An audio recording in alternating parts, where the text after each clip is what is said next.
Hello বন্ধুরা, সকলকে স্বাগত জানাই। আজকে আবার আমি চলে এসেছি নতুন একটি রেসিপি নিয়ে।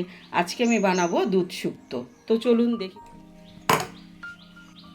দেখতেই পাচ্ছেন আমি একটি প্যান গরম করে কিছুটা তেল অ্যাড করে নিচ্ছি। এবার আমি এই সবজিগুলো আস্তে আস্তে করে ফ্রাই করে নেব। প্রথমে আমি আলুগুলো ভেজে নেব। আলুগুলো ফ্রাই হয়ে গেছে, এবার আমি তুলে নিচ্ছি।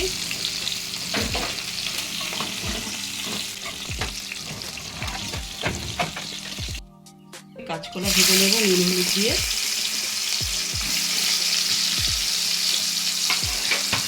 আমি বেগুনগুলো ভেজে নেব।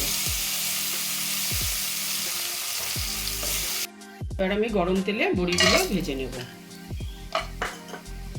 তো এর মধ্যে আমি এই যে শুকনো লঙ্কা, একটা তেজপাতা আর 5 ফোড়ন দিয়ে দিচ্ছি।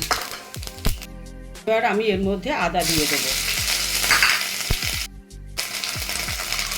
এর সাথে আমি জিরে বাটা অ্যাড করে দিচ্ছি।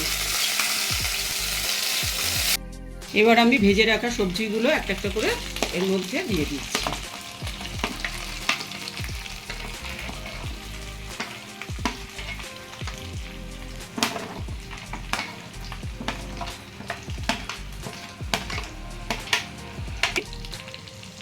দেখতেই পাচ্ছেন সব সবজিগুলোর মধ্যে অ্যাড করে দিয়েছি। এবার খুব ভালো করে নাড়তে হবে। এবার আমি এর মধ্যে 2 টেবিল স্পুন ধনের গুঁড়ো দিয়ে দিচ্ছি।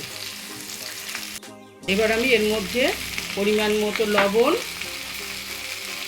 আর কিছুটা চিনি অ্যাড করে দেব। এখন আমি 1 কাপ দুধ অ্যাড করে দিচ্ছি। এবার এর মধ্যে কিছুটা গরম জল দিয়ে আমি ঢাকা দিয়ে রেখে দেবো। 5 মিনিট ঢাকা দিয়ে রেখে দেবো। দিয়ে এসেছি 5 মিনিট পর। এবার আমি এর মধ্যে পোস্ত বাটা, বড়ি দিয়ে আরও 30 সেকেন্ড ঢাকনা দিয়ে রেখে দেবো লো ফ্লেমে।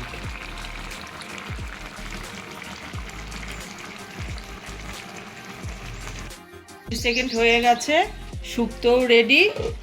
সবশেষে আমি উপর থেকে কিছুটা ঘি দিয়ে নামিয়ে ফেলবো।